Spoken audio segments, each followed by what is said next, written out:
the MS Michigan Man 64 podcast.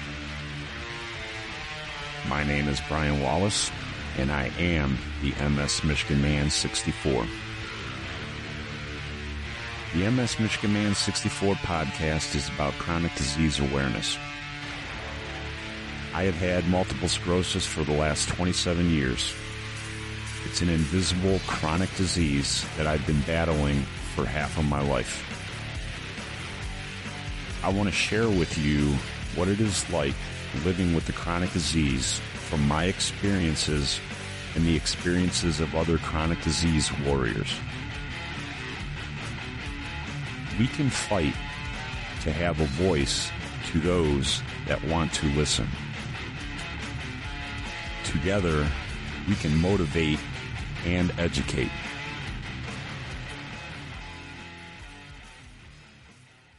Hi, and welcome to the MS Michigan Man 64 podcast. Today, I am sitting down with a chronic disease warrior from England. I met Lauren about a year ago on TikTok, and she is just a beautiful young girl who started out around 20 years old with her chronic disease journey, and she wanted to come on to spread awareness. Please welcome to the podcast, Lauren. How are you doing today, Lauren? I'm doing good, thank you. Thank you for having me. Oh, I appreciate you coming on to spread awareness, Lauren, to talk about your journey. So, Lauren, can you kind of take us through what happened, what kind of symptoms you were having, and what happened and what you were actually diagnosed with? I know you were diagnosed with fibromyalgia, but that wasn't the start of it. So can you kind of take us through what kind of happened with you when you were 20 years old? Yeah, of course. So I got COVID-19. I was back home with my parents as I lived at university at the time. And I went to sleep, was feeling fine. When I woke up, I was struggling to keep my eyes open or just really talk, do anything. I remember I called it's called 111. It's like emergency. Before you call an ambulance, you call them. Yeah. And they were thinking that I might have had meningitis or a sinus infection. So I was eventually admitted to hospital, and they did so many scans and tests. And I remember the first thing the doctor said to me were, "We either think you have a brain bleed, a brain tumor, or you're pregnant." And my response was, I better not be pregnant, because I deal with humor when I'm stressed. Yeah. I don't even understand where they came up with pregnant if you're having problem with your vision. But anyway, go ahead. I have no idea. But I had been very severely unwell. So I'd been admitted to hospital, and I just basically couldn't keep any liquids down or eat or just anything. And it wasn't until I had a spinal tap procedure that I had started rapidly losing my sight while I was having the procedure. I started getting diplopia, which is also known as double vision. So I started seeing two of everyone. And I was due to be sent home that day. And obviously, as soon as that happened, everyone started freaking out. So I'd ended up being checked by the eye departments and everything. And they confirmed that the nerves around my eyes had become so swollen, I would likely have permanent vision loss if they didn't intervene with surgical intervention. So I'd been transferred to a specialist hospital, ended up having 2 surgeries. The first one didn't correct my sight. Then I had another one, and my sight slowly improved. It got to the point with my eyesight where I was struggling to see my hands, starting to be unable to differentiate colors. And it was just a very scary time. But I kind of thought that it would be all over, and I was told I just need a few months to recover, that my eyesight will gradually come back, but they can't promise how much will. Yeah. And the whole time I'd been dealing with pain, and I mentioned it consistently, and everyone said, "Oh, it'll disappear, it'll be fine." And unfortunately, it wasn't. Just led me to talking about it on here. I was then diagnosed with fibromyalgia, and I was suffering from severe pain. I tried to go back to my job and just back to my normal life while I was waiting to go back to uni. And I just was in so much pain. I remember having to quit the week before Christmas because I couldn't sit because I would just start crying. And I was like, I'm really sorry. I know this is bad timing, but I can't do this. I can't imagine what you were going through at that age, Lauren. Being 20 years old, 21 years old. I know when I got diagnosed with MS, I was around 26, 27, and I was scared, you know, and I was this big, bad football player, former football player, and I know that I was scared. I can't imagine for a 20-year-old girl losing her vision.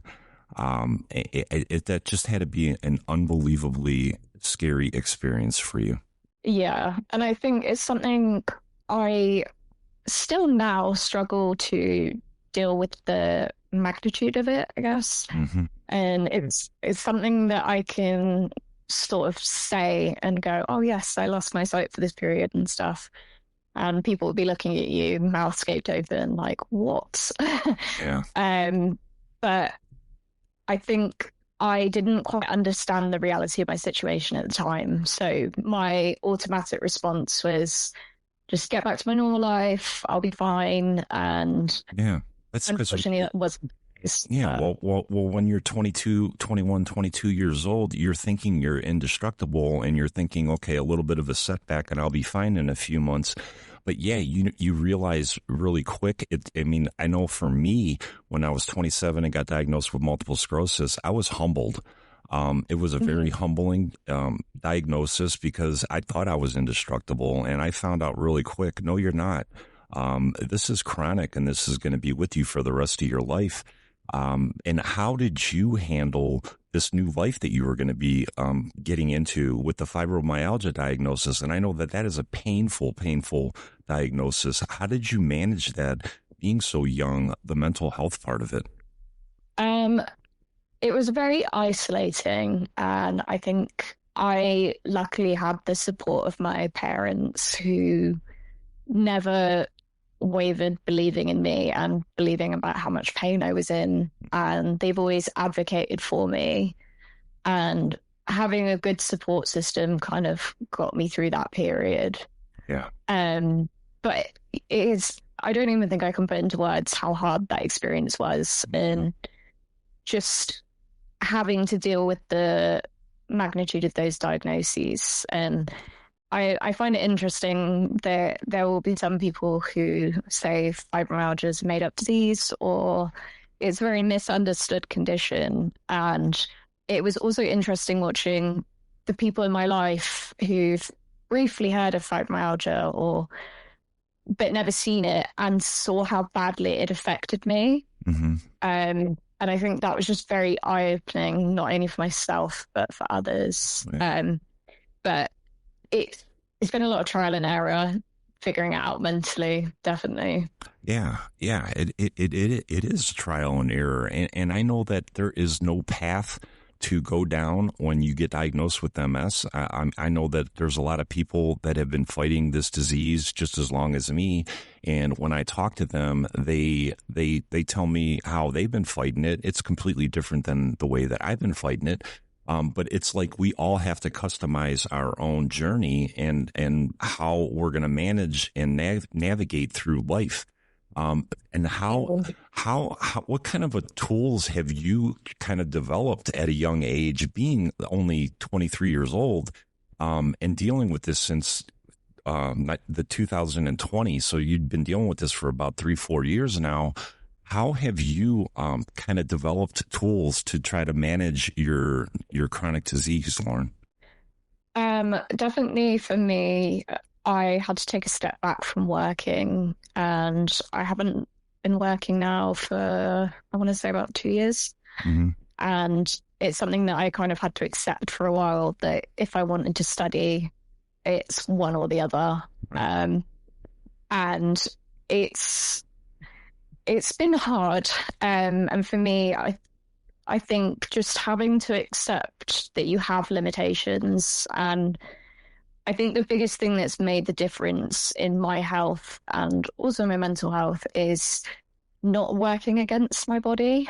Because for a while, I want to say a good 1 to 2 years, I hated my body for why it was falling apart on me. And you almost feel like your body's failing you. Yep. And I remember saying it to doctors, and they'd be like, "Oh no, don't say that." And I think of it now and go, "Oh God, if she only knew what was coming." Right.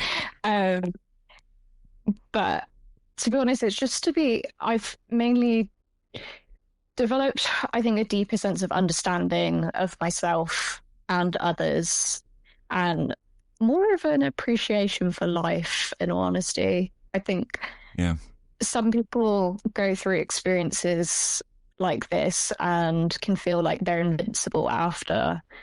And that's not something I feel. I more just feel grateful that I get to still be here and be doing things that I like to work towards. And because it's very possible that illness and how severe the situation was, I could have died. And I think that's something I have to keep in mind, that while my situation is hard and really difficult to deal with, I'm still here and I've been given that opportunity, I guess.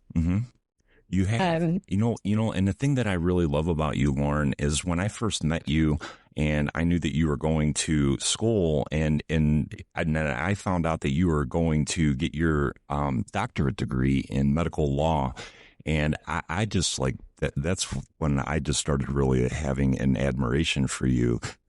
Because you figured out that you had to manage your life balance and with work and school, and you just dove into the academic part of it, and you're doing awesome. And I watch your journey, and you even put into your social media posts, when you're having a bad day.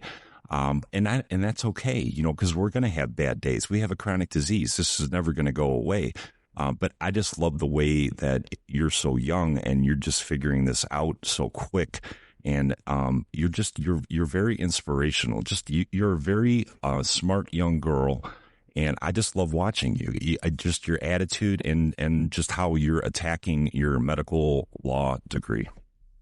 Thank you. Yeah, I think for me, it was some place I could put all that energy into, and all the emotions that I had that were building up through my grief, whether that's anger, frustration, denial, I wanted to put those feelings into something good. And for me, that was doing my master's degree, which I'm currently doing. And it's interesting.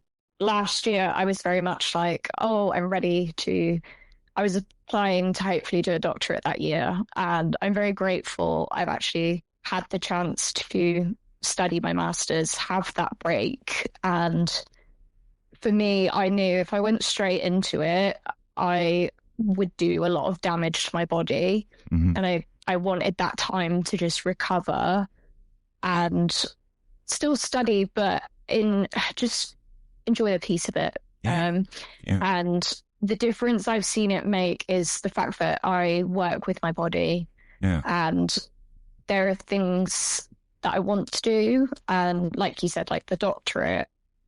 But I used to have this view that it'd be like, I have all these great ideas. Oh, by the way, I'm ill.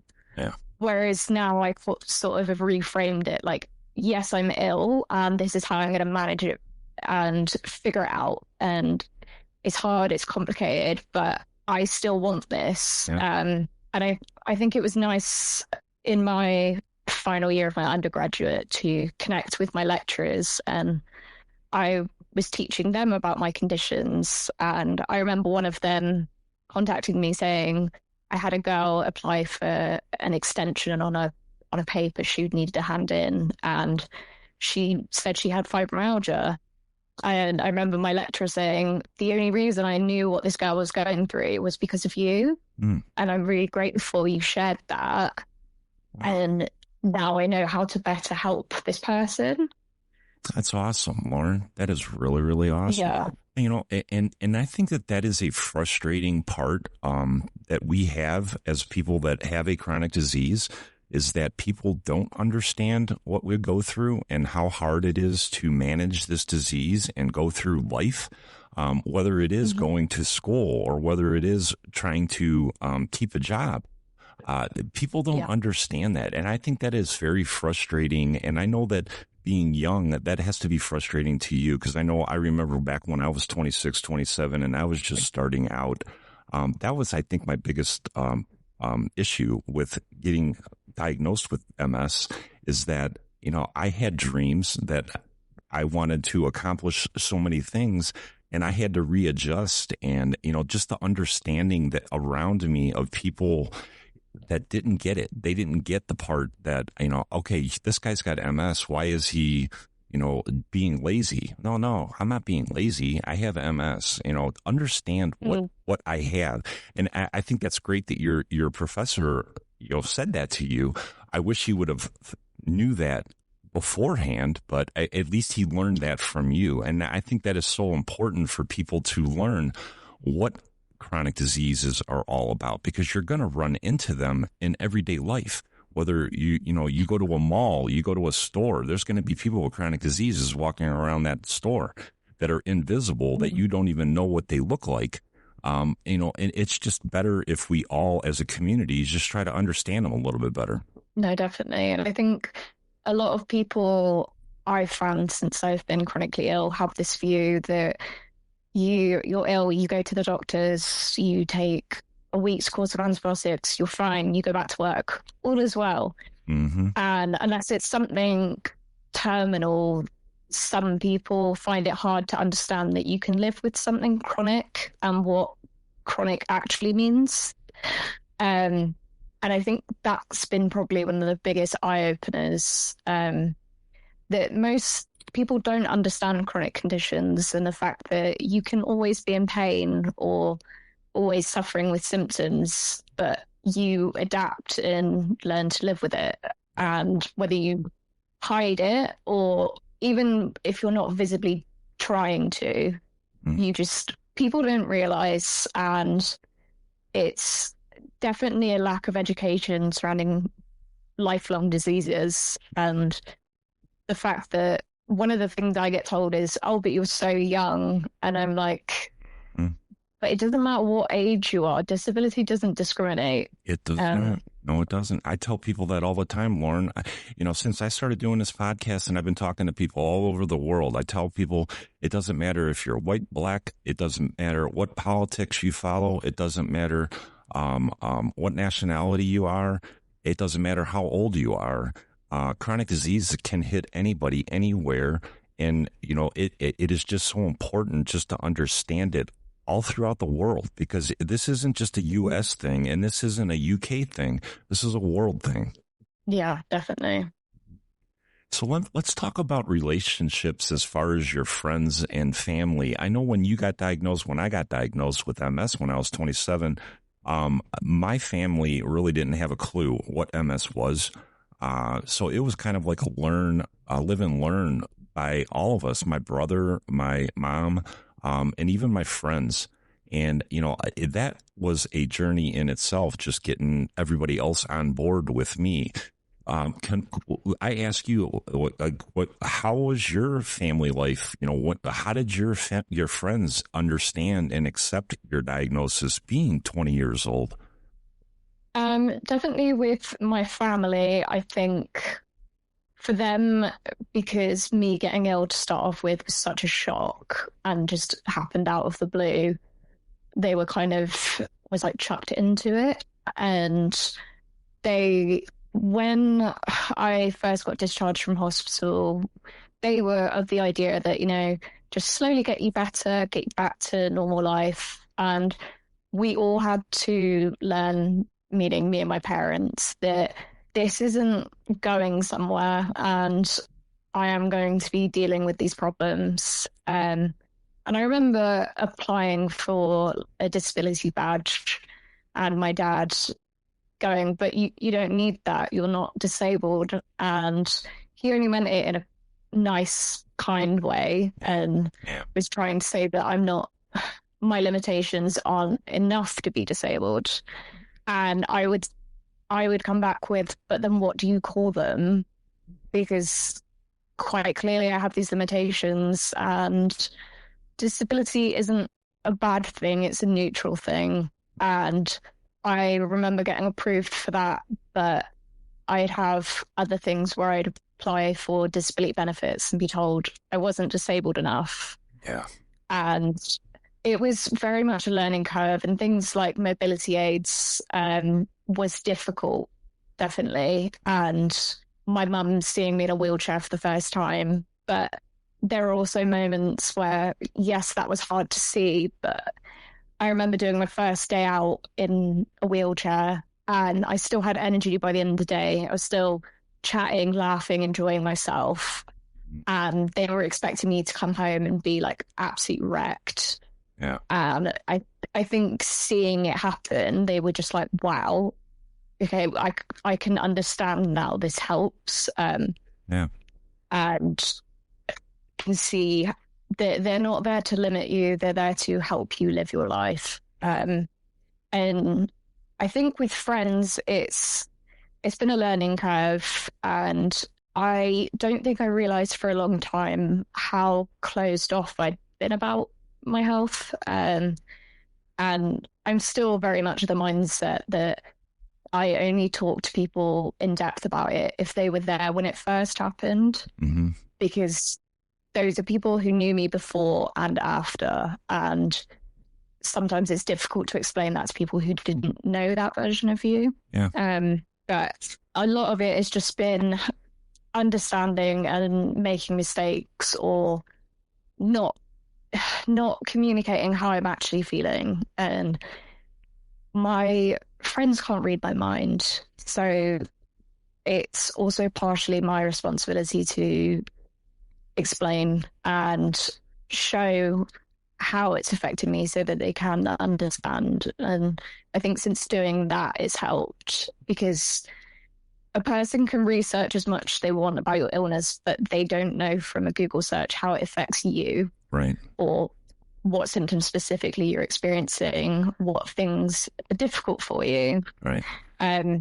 So I think it's changed a lot of my relationships. And I was very much the strong, independent woman, don't need any help. In all honesty, probably like hyper independent. I would not want to rely on anyone. And being sick and having to let your friends look after you at times, or hold your stuff for you, just like little things. It's hard. Or admitting you just need help. Yeah. That's probably been really difficult to accept when you go from being able to do it on your own and to suddenly struggling to put your clothes on or just getting up. Yeah. And it is. That is a challenge that, and I've done the same thing, Lauren, and people just don't understand that. I mean, unless you live with the disease, you're a partner or you're a parent or you're a brother or a sister, and you see that person struggle on a daily basis, it's hard to understand it. It's hard to get people to understand it. I've tried to explain my MS to people all the time, and it's hard to get them to understand what it feels like. I try to give them analogies of like, it kind of feels like my legs are getting an electric shock 24/7. It just to kind of like let them kind of relate to something that they can feel with how my body's feeling. And I know that you're get a lot of pain with fibromyalgia. How do you try to explain what fibromyalgia feels like? Because my wife deals with fibromyalgia, so I talk to her a lot about it. But I want to hear your explanation on how you try to explain to people what fibro feels like. For me, it's just like this constant ache, and it's not zaps, it's just constant muscle aches, or your joints physically hurt to move. And I will get so stiff that I'm struggling to move around, and you just feel so weighed down by it. And it's been interesting having fibromyalgia and then having hypermobility, which causes joint dislocations and partial dislocations, because they're two very different types of pain. So it's been weird to navigate that. But fibro, I know, is different for everyone, but it wears you down so much. Yeah. And the pain is unrelenting. And something I found is that just because it causes you pain one day doesn't mean it will the next time you do that activity. And it's so random that you feel like you're playing with this impossible Rubik's Cube that you cannot figure out. Yeah. Because you feel like you have it figured out for a minute, and then it pulls the rug out from under you and you're clueless. Yep. Yep. Absolutely, Lauren. And I think that's the life of any chronic disease warrior is, we think we got it figured out. We're like, oh, you know what? When I do that, that feels good. I'm going to keep doing that. And then all of a sudden that doesn't work anymore. And you're like, God dang it, I'm back to square one.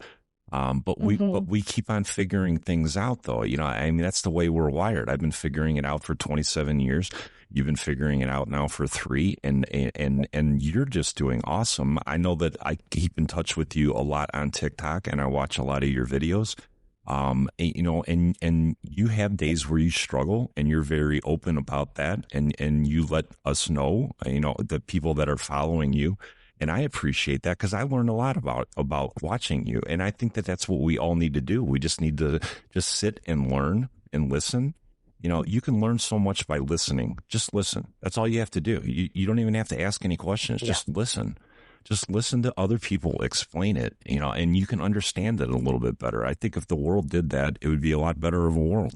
Definitely. And I think for me, it's kind of been a way to sort of talk about emotions that I feel and the heaviness without it being reliant on one person or one family member. And to be able to, I remember when I posted about how my pain clinic appointment, and I really struggled after it, and the amount of people who could relate, or I had people pre-warn me that I wouldn't have known about if I hadn't been on there talking about it. And it was just nice to have that community there that have been through similar things and get it. And I sometimes think I second guess being vulnerable online, but I think the connection it's given me, I wouldn't take back. And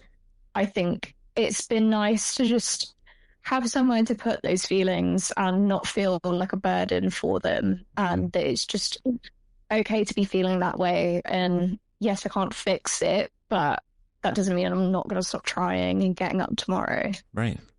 Yeah, because we never give up. I know that I can see that in your eyes. You're never going to quit, Lauren. I know that you have goals still, and you're working towards those goals. And I want to talk about those goals. I know you want to get your doctorate in medical law. What is your vision? Where do you want to go with that law degree? What do you want to do? Because I know that we've had a few discussions, and I just love what your goals are, Lauren. So definitely with the doctorate, the PhD proposals about exploring legal protections for chronic pain patients in the UK. So for that, it would be studying and getting data on students, doctors, patients, and potentially ethical bodies, and going through and talking about the medical education doctors receive, um, what are the legal and systemic barriers patients face, and just to see if providing extra legal protections would help the situation, but also exploring the bigger, wider problems. And for me, as a person living with chronic pain and accessing the services in the UK, it has been such an eye-opening battle in some aspects. And I think it's really interesting to be able to conduct research as a patient yourself. And while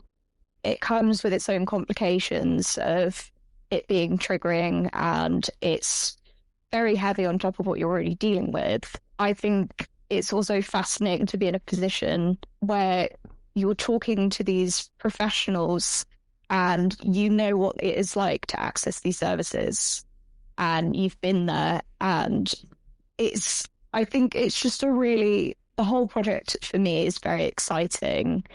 And the reason I want to do it is because I feel like it's my way I can make change. And I'm not saying I'm going to completely fix the whole system. But for me, I'm like, if I can make one small part change, like I'm good with that. And yep. There's so many. What I'd like in the future is to be able to help the amount of people that fall into this void in healthcare, with conditions where the funding is lacking, whether that be myalgic encephalitis, long COVID, MS, fibromyalgia. There is a big group of conditions where these people are left to suffer, and unless they are fighting for themselves and constantly advocating, they are just, in the nicest way possible, left for dead. Yeah. And connecting with people online is only opened my eyes more to it. Mm-hmm. And to be in a position where I can learn and educate myself and potentially make a change is something I'm really grateful to be able to do. And it's a thing about doing a doctorate. They always say, like, you need to make sure you like your topic and you're not going to give up on it. And for me, if I give up on the project, I feel as though I'm giving up on myself. And that is my motivation. And I'm not only doing it for me, I'm doing it to help so many other people. And hopefully I get the funding to do so next year. I'm in the process of starting to apply for everything. Lauren, I absolutely love it, Lauren. I can't wait to watch you go through this and just, I'm going to cheer you on all the way. Because me and you are on the same mission. You know, it does not matter that you live in the UK and I'm over here in the United States. I think we're out for the same goal. We want to help people. We want to help people understand what chronic diseases are all about, the struggles, the legal part of it. And I just think that we just want people to understand it and just to treat us fair. You know, give us the same fair treatment that we are entitled to. You know, it doesn't matter where you live in the world. We should be treated fairly. You know, not based on what our disease is. We should be treated like a human being. Yeah. And one of the biggest things I think I encounter is being young. And for me, my sort of way of keeping sane is wearing nice outfits or making myself feel nice. And then people will look at you and go, but you don't look sick. And it's sort of like, well, what does sick look like? And you're sort of like, am I allowed to do these things? Like, it's so hard having an invisible disability. Yes. And arguably, I don't think any disease is really completely invisible. It's just whether you're looking for it or not. Very true. And when people say to me, "Oh, but you don't look disabled," my question is, what do you think disability looks like? Right. And I I know I've been one to not disclose my disabilities, and because sometimes I want someone to get to know me first before they know about it. Right. And other times I'm completely open about it. But I think that's something you learn as you go on and what you're comfortable with sharing. Yeah. I agree with you on that, Lauren. Lauren, I just love talking to you. You, like I said, you are just such a brilliant young girl. You're years ahead of your age. I mean, you're 23 years old, and I've already told you. I always judge people on where I was at their age, and I think back of where I was at 23 and where you're at 23, and you are just you're a brilliant girl. I love talking to you. I think you're so intelligent. And I wish more people thought like you. You know, I know people in my age, 55, 50 years old, that aren't as intelligent as you. Just like they're ignorant, you know, when it comes to chronic disease. And it's refreshing to see a young 23-year-old girl, and you have goals, and your goals, I just love them. Everything about you, Lauren.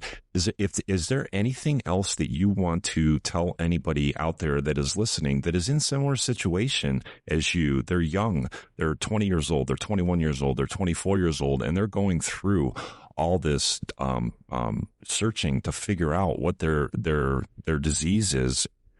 What would your message be for them to advocate for themselves and to fight for their diagnosis? Honestly, that you don't have to do it alone, and that there are people out there who will understand you and support you. And in terms of advocating for yourself and fighting for a diagnosis, it's not all in your head, and these things are clearly affecting you. And as horrible as it is that you have to advocate for yourself when you're already in a vulnerable position, it your health matters, and it is so worth it. And don't let anyone, whether it be a medical professional or just anyone generally, take that away from you, because what you're dealing with matters, and you deserve to access help and get support for these things. Yeah. Absolutely, Lauren. I want to thank you so much for coming on, Lauren. Love talking to you. I just think you're just full of so much good information, and coming from somebody your age too. I just think that's important. I think it's important for people of all ages to understand chronic disease, but I think it's important to hear it from a young, beautiful girl that's going through this, and to hear it coming out of your mouth, just to understand it a little bit better. I really thank you so much for coming on the podcast today, Lauren. Thank you for having me. I really appreciate it. All right, MS Michigan Man. If you want to follow me on Instagram, you can follow me, MS Michigan Man 64. You can also find me on TikTok, MS Michigan Man 64. You could also find me on Facebook, Brian Wallace. I'm out of Brunswick, Ohio. Again, I want to thank Lauren for coming on with me. I absolutely loved talking to you, Lauren. And next time I am on, you check out my podcast. This is MS Michigan Man 64. I am out.